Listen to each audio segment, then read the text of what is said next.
Hello students, today we are going to discuss the second year chemistry,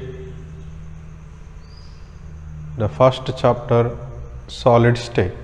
We know already the matter can exist in three forms: solid, liquid and gaseous.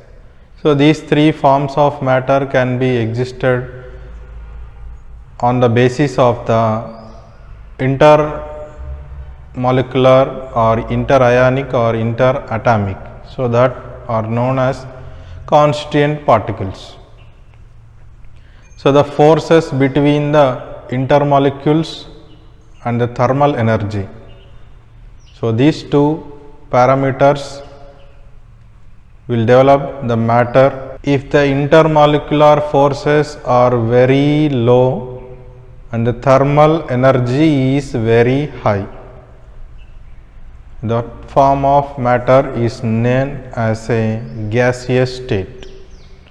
So in the gaseous state, the thermal energy is more and intermolecular forces or intermolecular attractions are very less.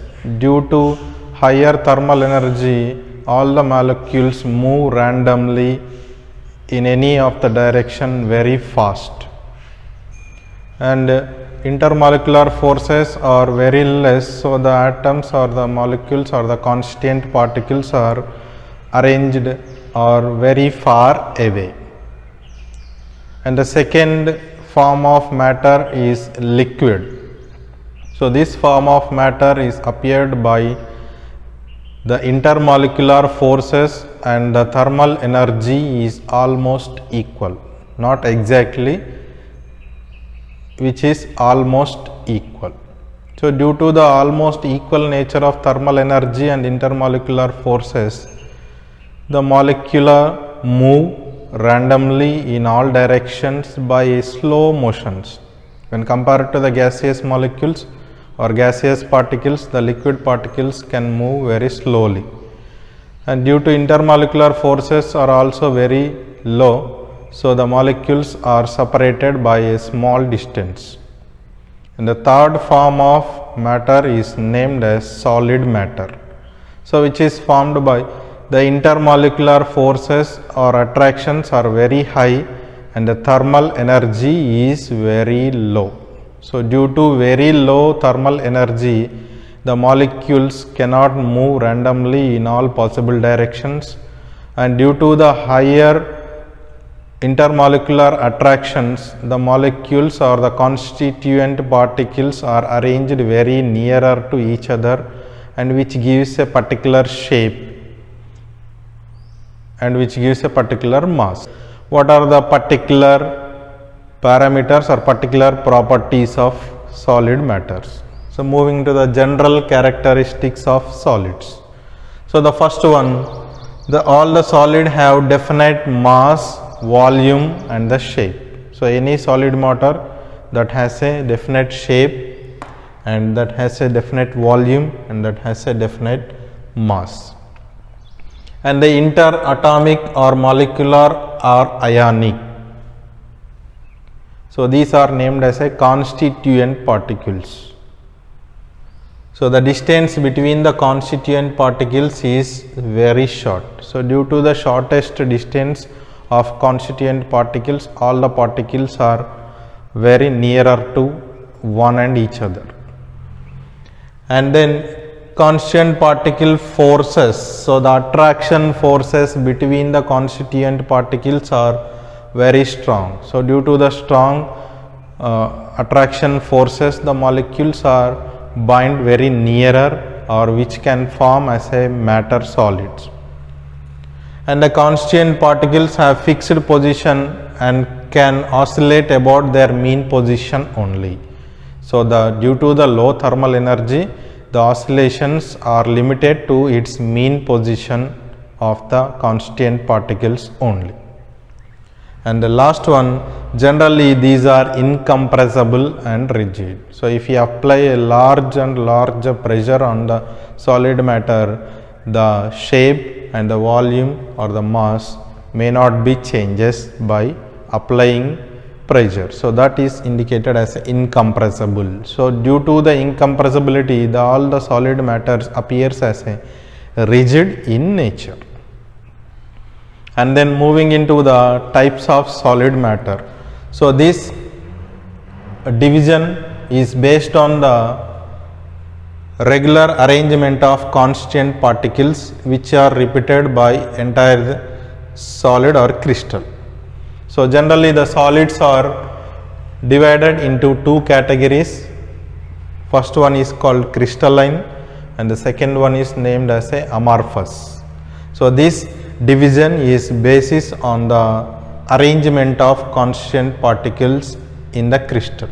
It consists large number of small crystals and which has a definite characteristic geometrical shape. So this shape of small crystals can be repeated entire the crystal or which can appear entire over the crystal. And then it has a sharp melting point. So the melting point of crystalline solids are very sharp.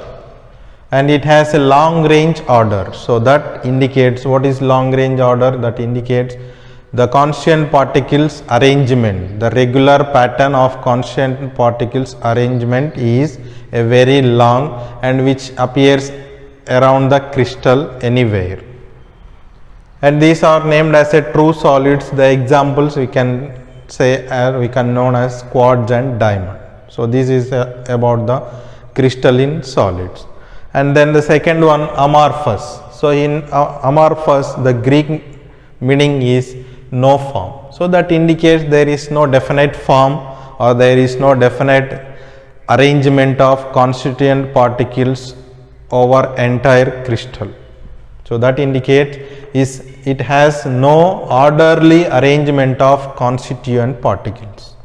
In crystallines there is a particular or definite characteristic geometric shape or particular arrangement, but in amorphous there is no particular arrangement. And it has a range of temperature. So that means the temperature of melting point has a range, not a sharp point. And it has short range orders. So what is short range orders? So the constant particles arrangement is limited to some of the place only. So not entire the crystal. The constant particle regular arrangement is limited to some of the point, and in some of the point the arrangement is distorted or there may be a different arrangement of constant particles. So that indicates as a short range order. And then the fourth one, these solids are generally named as a pseudo solids or super cooled liquids. The examples are glass and plastic. So consider the plastic. When we heated the plastic, it does not melts in a sharp or simply it can flow for a range of temperature. So that indicates there is a range of temperature of melting points. And then moving into the types of crystalline solids is classification of crystalline solids. So we can classify the crystalline solids based on the nature of intermolecular forces. So due to the intermolecular forces between the constituent molecules, all the crystalline solids are classified into 4 categories. So the first one is molecular solids, and the second one is ionic solids, and the third one is metallic solids, and the fourth one is covalent or network solids. So the first one, in the molecular solids, the molecules are the constituent particles. So all the molecules are held together to form a crystal, and that crystal has a definite shape, and that shape can be present throughout or entire the crystal. Due to the forces of attraction between the molecules, all the molecular solids are divided into 3 categories. So if the forces are non-polar forces, and that are named as a non-polar solids. Examples H2, Cl2 and I2. If the intermolecular forces are polar, and that solids are named as a polar solids, example HCl.